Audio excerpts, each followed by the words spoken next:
Jenna, thank you. Today, Juneteenth, marking the anniversary of the end of slavery in the United States. And tonight in West Branch, locals honor the holiday by learning more about their hometown and the impact it had during the Civil War. Drew Coffey is in studio to show us how this small town brought the history to eager learners, one stop at a time. Good evening, Drew.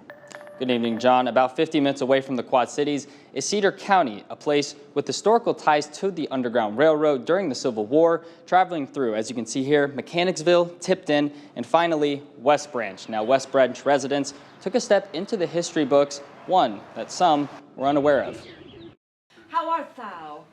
My name is Asenath Rayleigh Mather. In the small town of West Branch, history is right down the street. History is important, and it's never a done deal. I think we were quite proud of it. The town represents a significant place for slaves during the Civil War. In fact, 17 locations were part of the Underground Railroad right here in Cedar County. So in celebration of Juneteenth, organizers thought what better way to honor these places and one more for the meal. and with a public tour for lifelong residents ready to learn. Know these places we're going to and had heard stories about them for years. The local school had Uncle Tom visit regularly.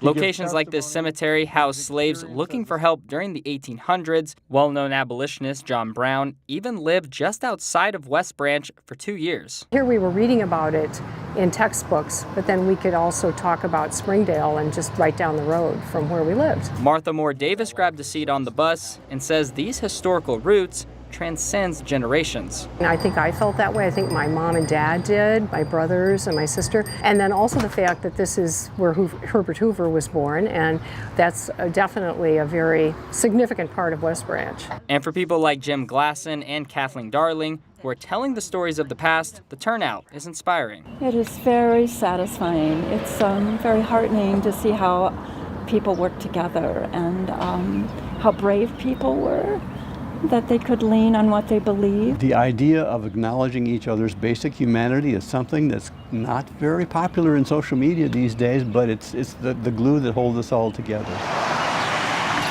Sometimes the smallest towns can be where the history is the richest. We can ignore it at our peril, or we can learn from it and improve. And that's what this is about, to learn from our history.